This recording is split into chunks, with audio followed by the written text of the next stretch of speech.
It's a silly idea, isn't it? No, no, no, Gary. They're going to be able to see it. They are going to be. I can hear them. They're looking for us. They're looking at it. Oh, they've got it. Quick, get in.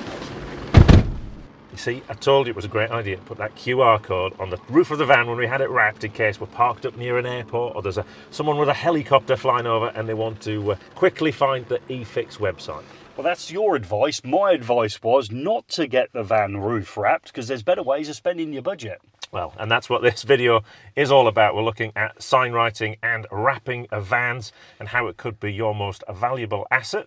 And to do that, Gary, you popped along to Signs Express to find out a little bit more and turned this, what was a silver van, into a red van. And that'll be one of the pieces of advice that we'll have throughout this video. If you want a red van, start with a red van. But let's talk to the experts. Let's go to Sam.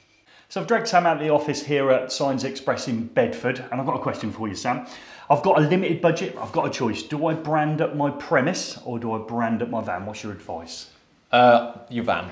I would brand up your van first. On average, your van is seen around 3,000 times per hour on busy roads in the UK. So I would say that's vital to attracting new customers. Okay, so now I'm thinking, right, I'm going to go for the van. So I'm thinking I'll cram as much information as I can. I've got my phone number, my website, all the social media platforms, all the things I offer, commercial, domestic, industrial work, all over that van. Is that a good idea? Too much, far too much. You're going to disengage the audience. You want to keep it simple, keep it bold. There's a lot of vehicles out there that are sign written or wrapped, so you want to stand out from the crowd. I would concentrate on your brand. Your brand awareness is key. The chances are that when someone sees your brand, subconsciously they're going to remember it and they're going to Google you.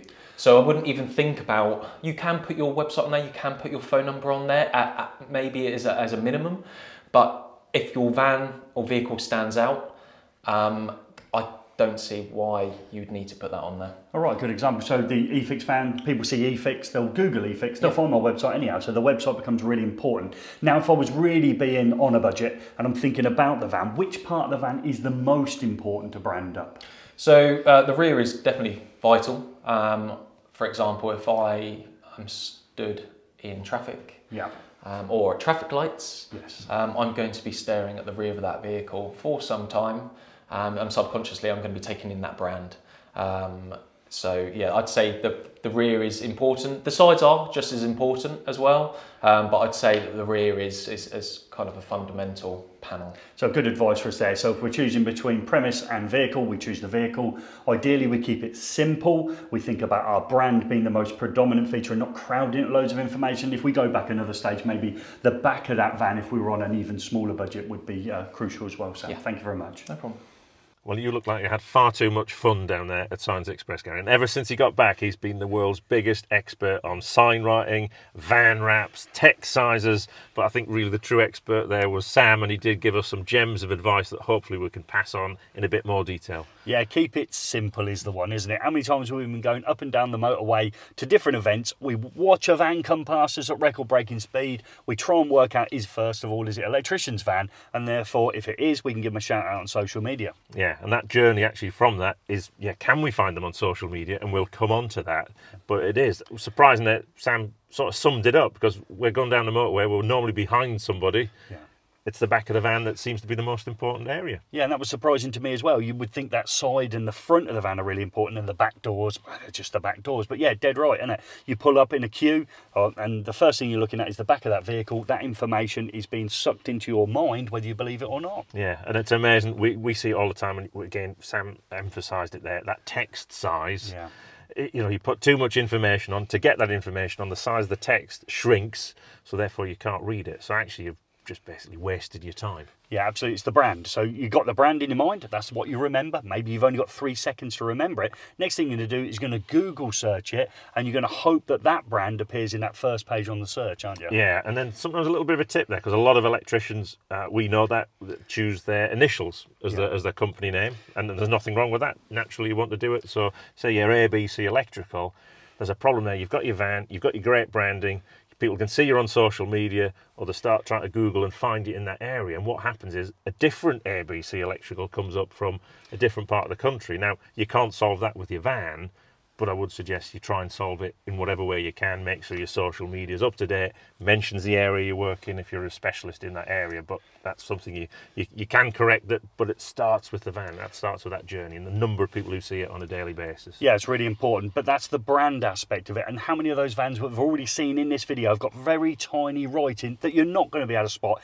in the 3 seconds you've got as that moving vehicle goes past you. So it's the brand that's super important, and the size of the lettering is also important. So they say roughly about 75mm in height for the letters, that you can see it from about 7.5 meters, and if you extend that up to 150mm, the distance comes out about 10 meters. So it just shows you how important that large brand that is on the side or on the back of your van is. Yeah, if you've got your glasses on, Gary, you might actually be able to achieve that distance, but sometimes he struggles to see in front of his face.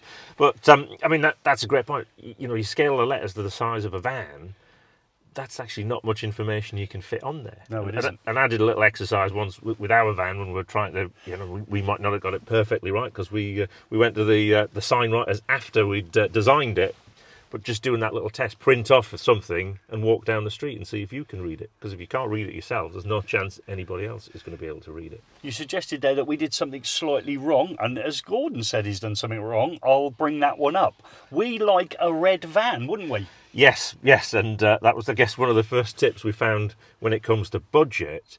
If you can use the base colour of your van and then build on top of it, it can save you a lot of money when it comes to the wrap. It can do, and then you can look at those stages, can't you? So if predominantly your brand is red, like ours is, you take a red van, and it would have meant that maybe that white eFIXX was the only thing we really needed to add, and a few social media logos, and we'd have probably been all paid up. Yeah, could have done, but at the moment it's difficult getting any colour van, so I think we had to stick with what we got, and otherwise it was a chocolate brown one, Gary, and I don't think you would have liked that as much. No, so when we're thinking about budget, then there's probably like 5 stages. We take that ABC electrical you spoke about before.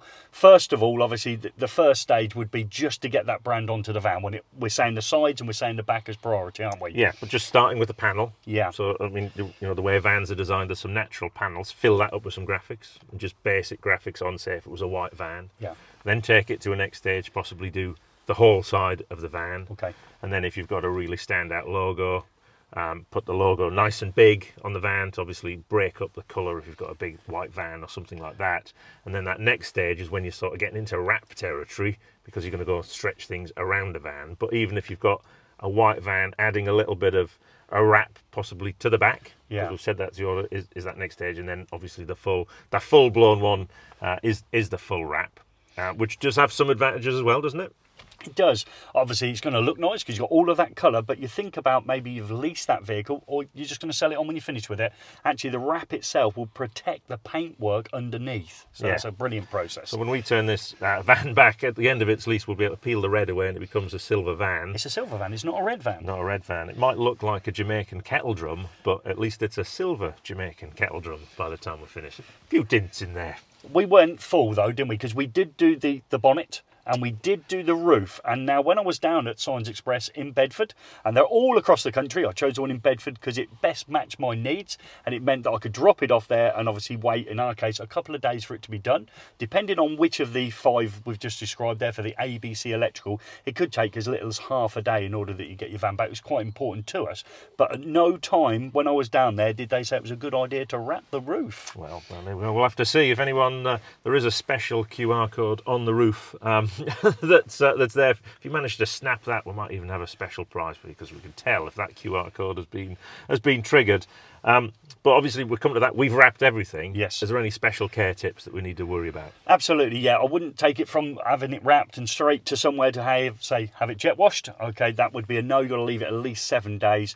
And if it does move at any point in that first bit, to get it back to them really quickly, they apply a heat to it in order to cure, effectively stick to the van. It doesn't stick like a sticker in any way, and it can be easily peeled back off.